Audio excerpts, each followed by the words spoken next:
failure is temporary. But quitting is permanent. If you fail to try, okay lang yun. No? I-try mo lang ulit. Pero if you quit on your dreams, mas mahirap yun. Bakit? Kasi hindi mo talaga makukuha yung gusto mo.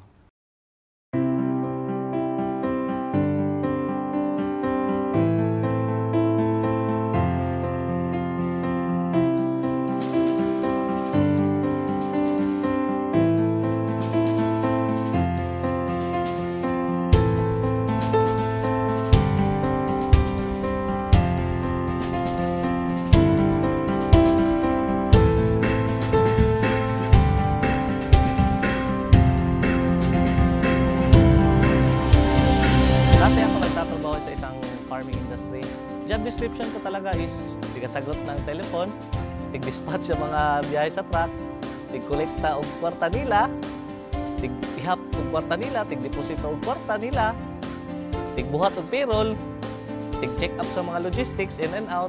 Profits are better than wages. Wages will make you a living, but profits can make you a fortune. It is a bit difficult to get rich on wages, but anybody can get rich on profit. So that day, naisip ko na magnegosyo na lang kaya ako. Pero paano? Nadunggan ako ni dati ang B-Mobile sa una pag yun kayo. Tuwing nasa jeep ako, B-Mobile pag pinag-uusapan. Naglalakad ako, B-Mobile na naman. Tuwing nasa ibang office, B-Mobile. I used to be a regular employee for a US-based company. Bale, computer programmer nila ako. So, although maganda naman yung trabaho, maganda yung pay, pero nasa-sacrifice yung social life ko. So, wala na akong time for my family. And at the same time, so malaki rin yung sacrifice ko sa health ko. A friend told me, sabi niya sa akin, Juan, meron akong magandang business na nakita. Baka gusto mo ring tingnan. So, sumama lang ako sa kanya. And then, dinala niya ako nun sa Jollibee yung dati. And pinakinggan ko lang rin yung business presentation. Before ako na-introduce sa B-Mobile, I am financial consultant ng isang British financial company dito sa operating sa Pilipinas. Grabe ang gamit ko ng cellphone as well as lagi ako nag-travel. Ang B-Mobile daw is hindi nagabenta, magkaka-discount daw ako sa cellphone usage ko. So, doon pa lang sabi ko, maganda yan. Magiging savings ko na yun para sa aking family. Later ko nalaman na meron pala siyang kasamang business. Hindi ko in-expect na malaki pala yung bigay sa akin na nagiging secondary income ko na siya. And significant yung secondary income na yan. Hindi lang yung maliliit na amount.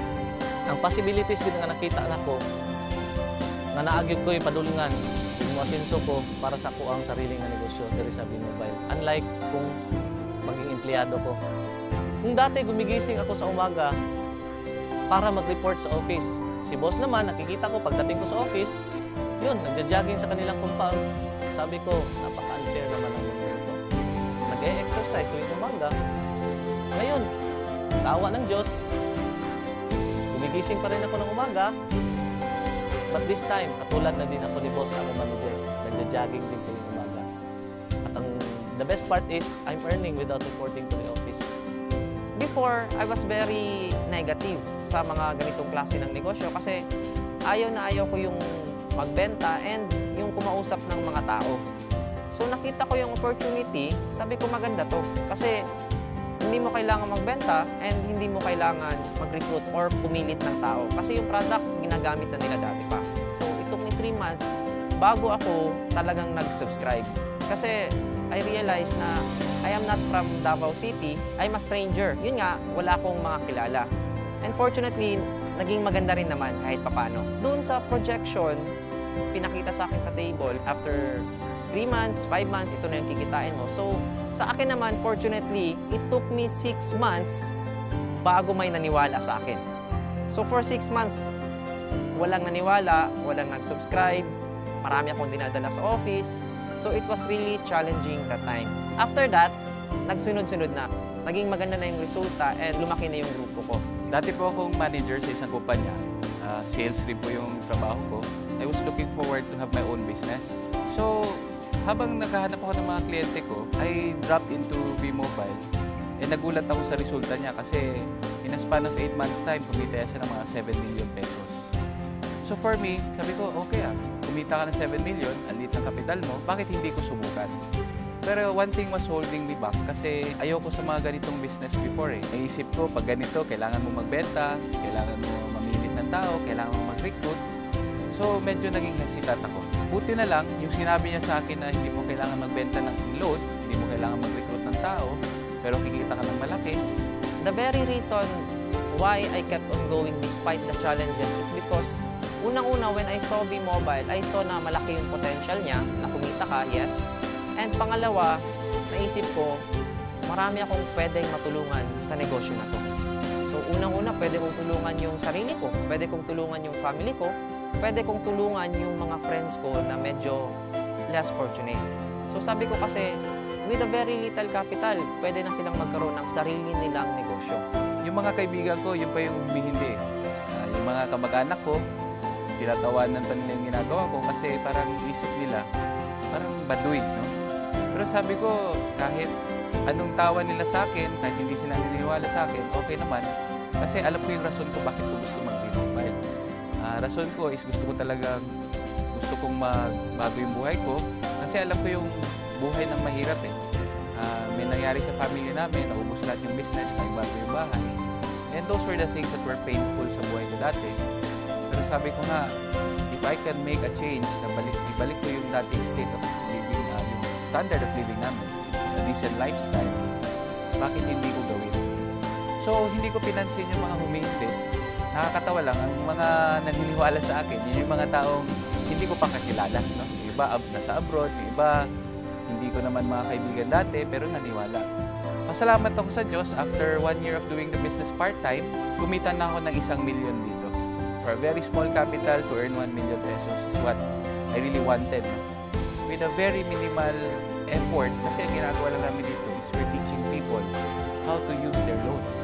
Yun yung masarap dun eh. Dati kasi nung binata ako, sarili ko lang yung iniisip ko. Anything na I do, anything na kinikita ko para sa sarili ko lang. But pag meron ka na palang pamilya, mag-iiba na yon. Ang first reason ko dati was yung discount. Nagugustuhan ko talaga yung discount. So, anong magagawa ng dagdag income? March 2012, it was my first vacation na reward ko sa sarili ko through V-Mobile. 3 days, nagbakasyon kami ng barkada ko sa Boracay, and after 3 days, kumita naman ako ng 36,000. So, hindi na masama. March 31 to April 18, yung family ko naman yung kasama ko nagbakasyon. So, masarap na magbakasyon, lalo na kung kasama mo yung family mo. Ang mas masarap pa nito, pag uwi ko sa bahay, after 18 days na nag-road trip kami sa buong Pilipinas, meron akong at least 50,000 worth na cheque. So, I was very happy and my mother was very happy. Ang ma-advise ko lang sa mga kaibigan ko, sa yung mga nakakita ng advertisements namin sa Facebook, yung nakakita ng video link sa Facebook, i-try mo i-click lang yung link, malay mo, no? Maging katulad ka sa akin. I really didn't expect this change in my life. For the new ones, continue moving. Huwag kayo mag-quit kasi sa lahat ng mahirap, itong V-Mobile ang pinakamadali. As long as you keep on doing the business, as long as ginagawa nyo siya, may magbabago at magbabago sa buhay ninyo. Imposibleng wala. Salamat, V-Mobile. Unti-unti mong inikot ang buhay ko paitaas. Thank you po. Maraming salamat sa V-Mobile, no? Maraming salamat din po sa lahat ng mga taong naniwala sa akin. And maraming po salamat din po sa mga taong nag-guide sa akin dito sa business na ito. Kasi sabi nga, it is in helping each other, no? Together, everyone achieves more. As a team, tulong-tulungan po tayo para kunin natin yung pangarap natin. Maraming po salamat.